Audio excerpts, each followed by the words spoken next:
What if I told you the United States is right now waging a war, and Congress never voted on it? The media barely covered it, and it could affect your gas prices, your flights, and the entire global economy by summer.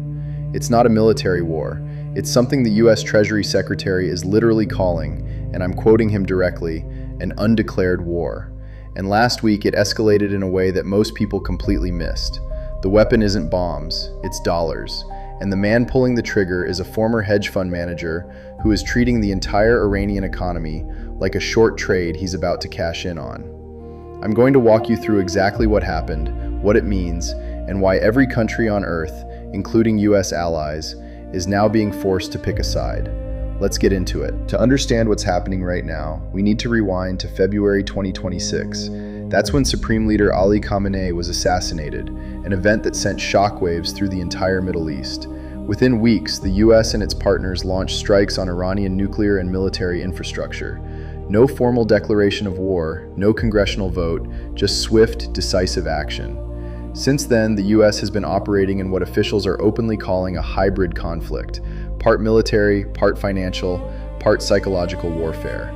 And on April 13th, the US established a naval blockade of Iranian ports. Ships blocked, done. But here's the thing about naval blockades. They can be bypassed. Cargo gets rerouted, personnel still move, deals still happen in the shadows. So the question became, how do you truly isolate a country in the 21st century? You don't just block the ocean, you block the entire financial world. Enter Scott Bessent, US Treasury Secretary, former macro hedge fund manager, and the architect of what is now officially called Operation Economic Fury. Last week, Bessent issued what I'm calling the Aviation Ultimatum, and it's as brutal as it sounds. Here's the exact target. Any company, anywhere in the world, doesn't matter if you're in Europe, Japan, South Korea, Saudi Arabia, if you provide any service to sanctioned Iranian aircraft, you get hit with secondary sanctions. We're talking jet fuel, sanctioned. Airport catering, sanctioned. Ground maintenance, sanctioned. Even landing fees, sanctioned. Think about what that means. Iran's commercial aviation fleet, grounded. Not by missiles, by paperwork and financial blacklists. The US goal here is crystal clear. Stop the movement of personnel and sensitive cargo that slips right past a naval blockade. Because planes don't go through the Strait of Hormuz. Bessent's broader strategy is even more aggressive. He's given every nation on Earth a binary choice. You either align your financial and logistical systems with the United States, or you lose access to the American dollar and our markets entirely. That's it. No middle ground, no gray area. He is treating Iran like a short trade on the global stock market, and he's betting the whole position.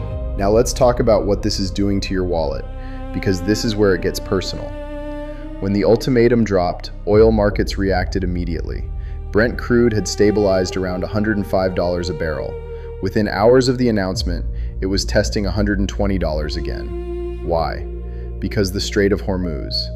Here's a number I need you to sit with for a second. Since February, traffic through the Strait of Hormuz, the choke point that handles roughly 20% of the world's oil, has dropped by 70%. 70. And Iran has been charging illegal tolls of over $1 million per ship for any vessel it allows through. The market's nightmare scenario isn't just high oil prices, it's a permanent closure of the strait.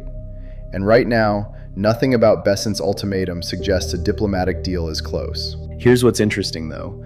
Bessent has done something no previous Treasury Secretary has done. He explicitly ruled out intervening in paper oil markets, no futures manipulation. Instead, he's using something called the Exchange Stabilization Fund to manage physical supply directly.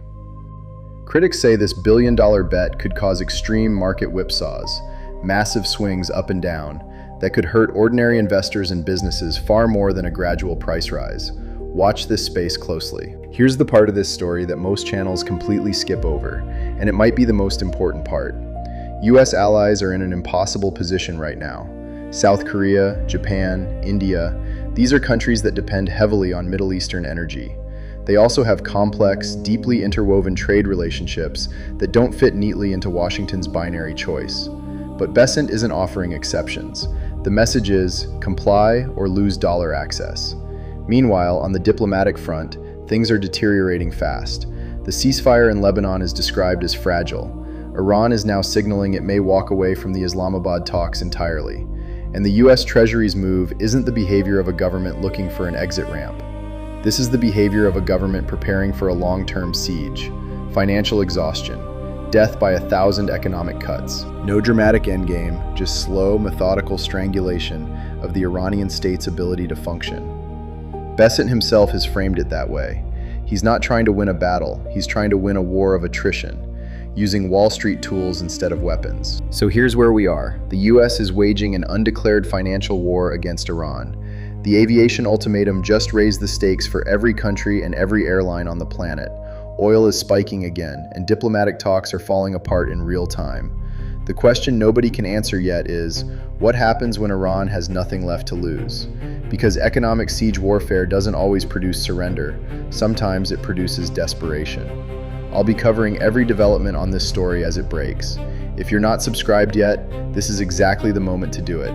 Hit the bell because this situation can move overnight. Stay informed. See you in the next one.